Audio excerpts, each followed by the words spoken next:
Good morning everyone. Children, today we shall start section 3.1 and 3.2. What were the features of civil disobedience movement? And in this section we will go through what were the activities taken up by the nationalist leaders, right? And then we will compare the situation in between what were the features of non-cooperation movement and how it was different from civil disobedience. Okay. So you can see here, children, the Salt March, it was the turning point from where the history was changed. People were more aware, right? They joined this movement from Salt March, right? The participation of women, participation of revolutionaries and youngsters जो है वो increase हो गया Salt March से, ठीक है? And there they declare the nationwide civil disobedience movement. I hope you are able to listen, everyone. Yes, children, are you listening?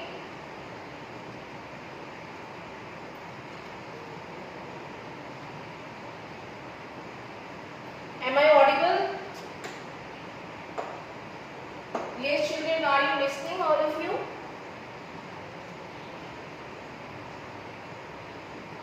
आवाज आ रही है आपको?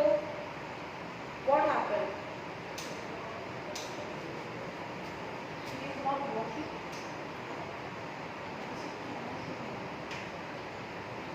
Children, am I audible?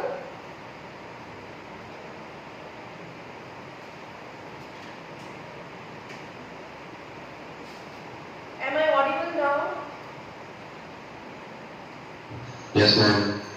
Okay. Yes, ma'am.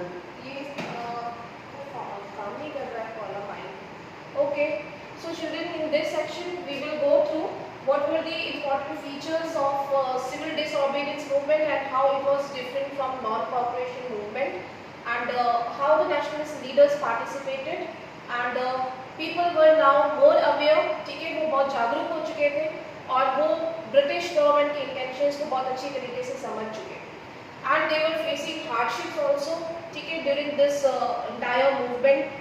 अलग अलग type के जो है वो टैक्सेस पे कर रहे थे.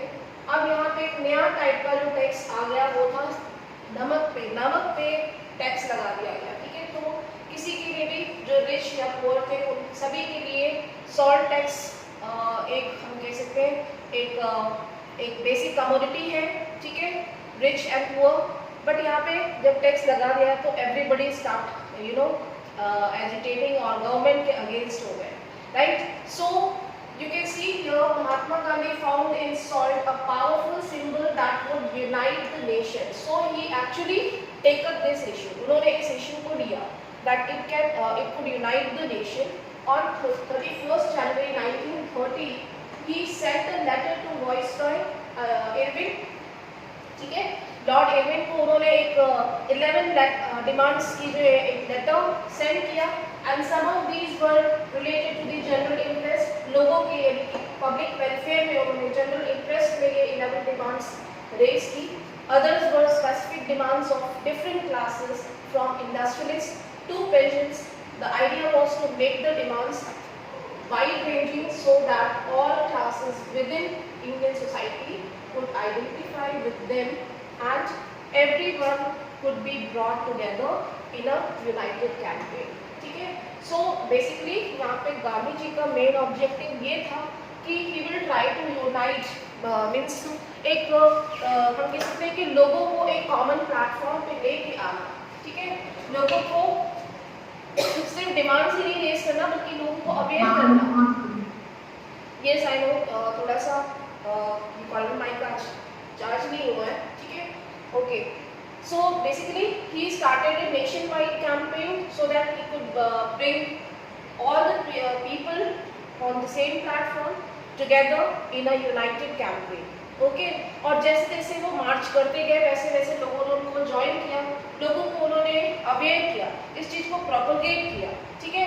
सो the most stirring of all was the demand to abolish the salt tax, ठीक है. सबसे मोस्ट हम कह सकते हैं स्टर्निंग और डेंजरस जो उनकी डिमांड थी वो थी सॉल्ट टैक्स को अबॉलिश किया जाए, हटाया जाए.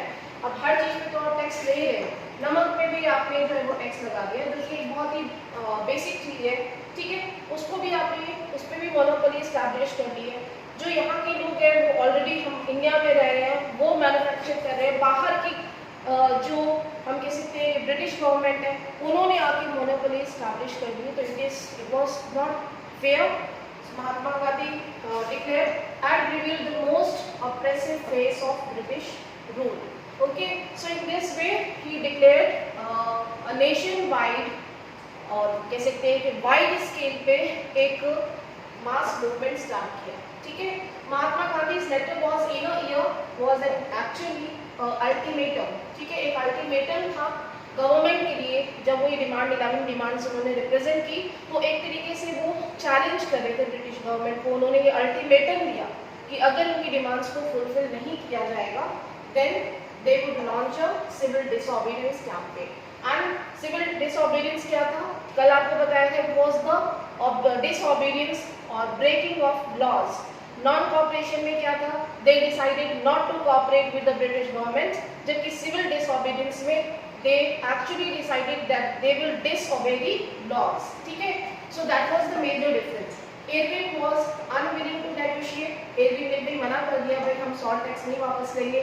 So Mahatma Gandhi started his famous salt march, accompanied by 78 of his trusted volunteers, and the march was over 240 miles, ठीक है, 240 मील का जो सफर था उन्होंने पैदल यात्रा की from Gandhi's ashram in Sabarmati to the Gujarat coastal town Dandi, ठीक है। तो ये आपको बताया था ऑलमोस्ट 240 माइल्स उन्होंने कवर किया 24 डेज तक continuously along with his followers, right?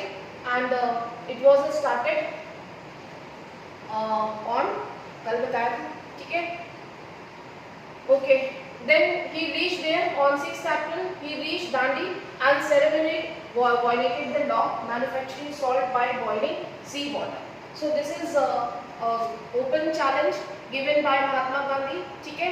Now they were ready to break the laws, right? So this marked the beginning of civil disobedience movement. How was this movement different from non-cooperation? ये question बहुत important है, ठीक है।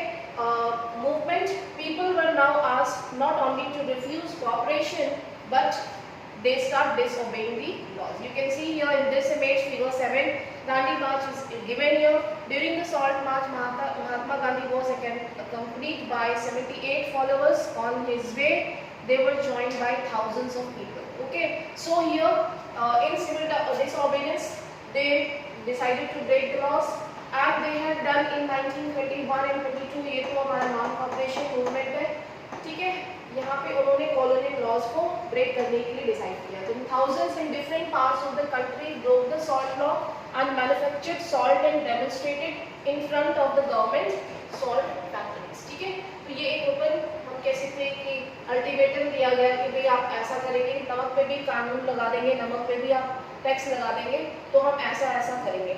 अब यहाँ से इस paragraph से फीचर्स हो जाते हैं, ठीक है। These are the features of civil disobedience, जहाँ से स्टार्ट हो, ठीक है। So what were the features as the movement spread? Foreign clothes were boycotted and liquor shops were picketed, peasants refused to pay revenue, chowkidari taxes, village officials resigned, and in many places forest people violated forest laws, going into the reserve forest, collect wood, graze cattle, etc. ठीक है, जो basic चीज़ों पे उन्होंने tax और policies laws बना दिए थे उनको लोगों ने डिसओबे करना स्टार्ट किया। So this was the beginning features of civil disobedience. The civil rights were broken, ठीक है। तो क्या था यहाँ पे, सबसे पहले जो था फॉरेन क्लोथ्स को बाइकआउट कर दिया गया, जो लीकर शॉप्स थी, अल्कोहल शॉप्स को लूट किया गया या तोड़ दिया गया, पेजेंट्स रिफ्यूज टू पे रेवेन्यू, ठीक है। फार्मर्स जो थे पेजेंट्स उन्होंने टैक्स देने से मना कर दिया, चौकीदारी टैक्स जो है वो देने से मना कर दिया गया, ऑफिशियल्स जो थे गवर्नमेंट ऑफिशियल्स उन्होंने रिजाइन कर दिए, ठीक है। एंड फॉरेस्ट लॉज, जो भी फॉरेस्ट लॉज पास किए गए थे उसको भी लोगों ने जो है ब्रेक करके उन्होंने रिजर्व प्रोटेक्टेड फॉरेस्ट में अपनी कैटल्स और अपना वापस से हम कह सकते हैं वहाँ पे ब्रेक करना स्टार्ट किया लॉस को, ठीक है।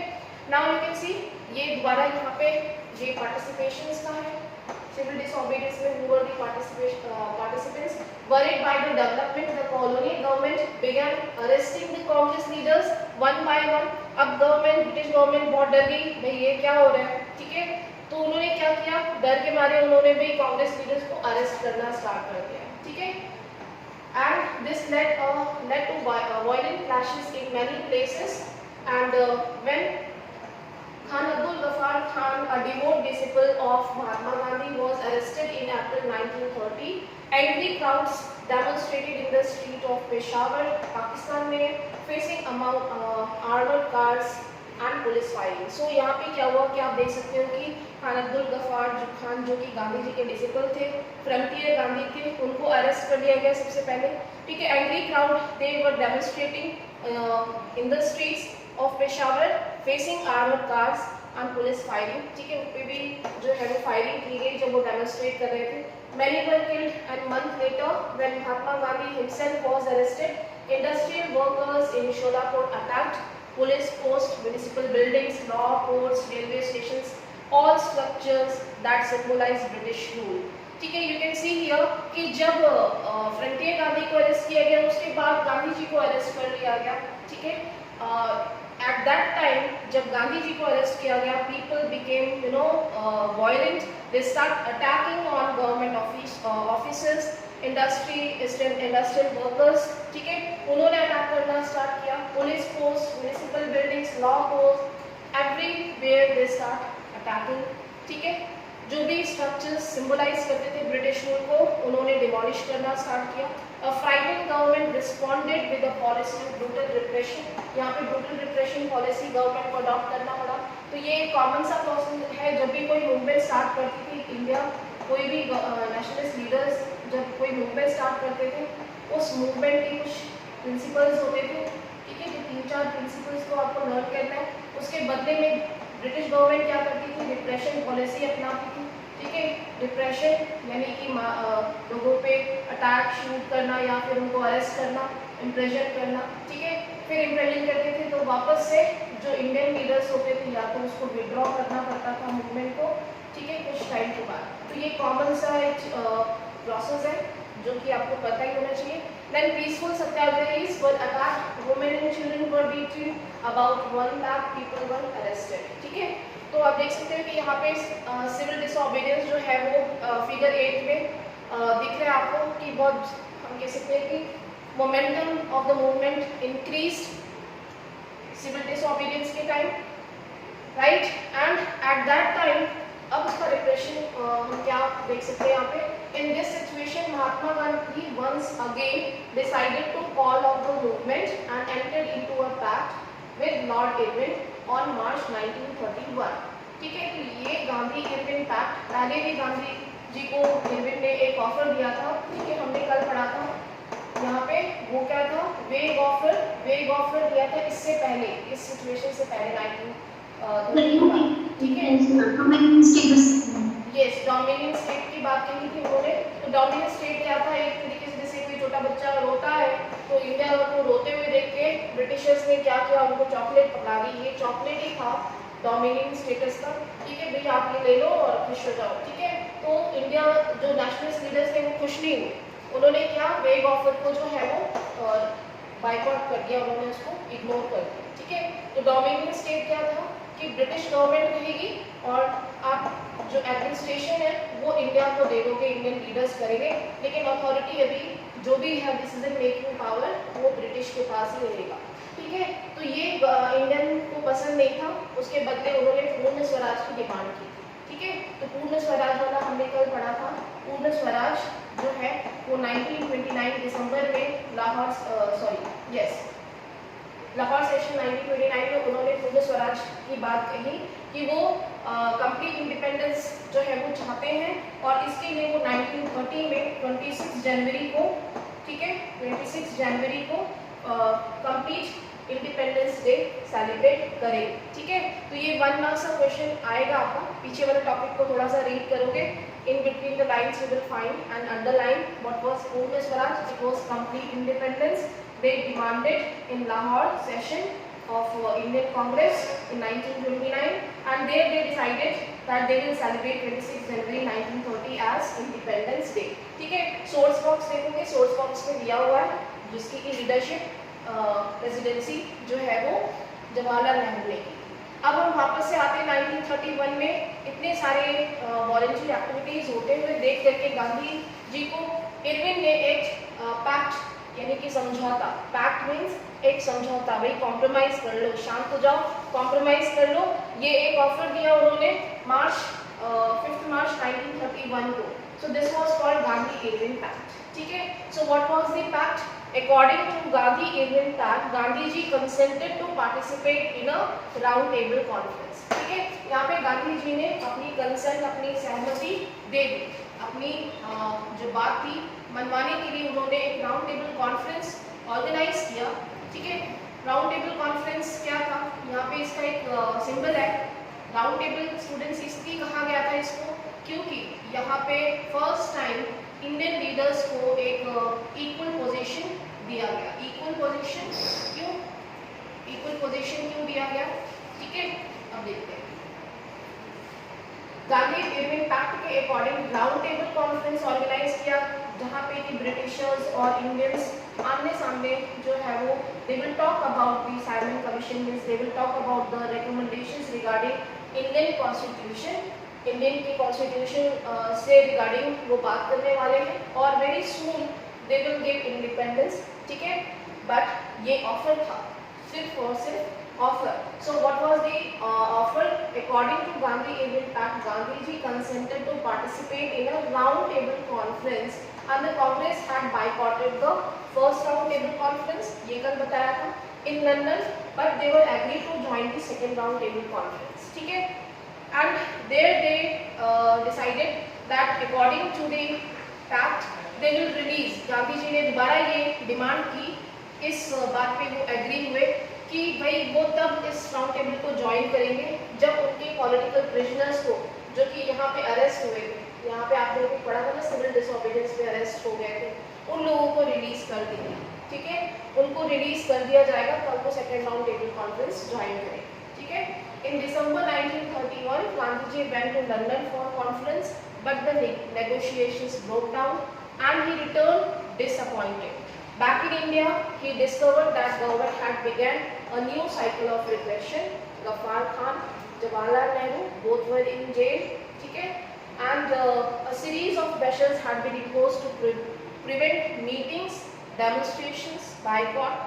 यहाँ पे ये इंडिया में अभी इतना मतलब सिचुएशन बहुत ख़राब हो चुकी थी। जब वो लंदन में मीटिंग अटेंड करने के लिए गए तो वापस आए तो उन्होंने देखा कि हालत और ज़्यादा जो है वो ख़राब हो चुकी है इंडिया की, है ना। तो with great apprehension Mahatma Gandhi relaunched the civil disobedience movement for over a year. The movement continued and by 1934 it lost its momentum। ठीक है, तो कंटिन्यूसली 1930 से आप देखोगे सॉल्ट मार्च के बाद 30, 31, 32, 33 तक ऑलमोस्ट जो है वो फुल फ्लैश्ड मूवमेंट चलता था। ठीक है, लेकिन 1934 तक आते आते civil disobedience again lost its momentum. ठीक है, are you getting all of you? Yes, ma'am. So I was telling why it was called as a round table conference. Children, basically it was round table because each and every leader was getting first time equal, means the round table actually symbolized the equality। ठीक है, so everybody was facing each other, understood? ठीक है, यहाँ पे हर कोई एक दूसरे को फेस कर रहा था and in this way it was given the right or it was given the opportunity of equality to represent the members of Indian National Congress and the leaders or those who were the Lord Irwin Viceroy जो थे Britain के। इस तरीके से उन सभी को एक इक्वल अपॉर्चुनिटी दी गई थी and they were facing each other। ठीक है, so मेन कंसेंट इस बात पे हुआ था गांधी जी का कि they will release the political prisoners। on this term he was agreed to join round table conference in 1931 in London। ठीक है, तो ये एक एक मार्क्स से क्वेश्चंस इवेंट वाइज क्या क्या घटनाएं हुई थी ये बहुत ही इंपॉर्टेंट है, आपको ये साथ साथ में अंडरलाइन करना है, लिखते जाइए पेंसिल से। ठीक है, स्टोरी वाइज लर्न भी कर सकते हो. नाउ यहाँ तक क्लियर है everyone? Is that clear? Yes, ma'am. Any question? Any doubt? No, ma'am.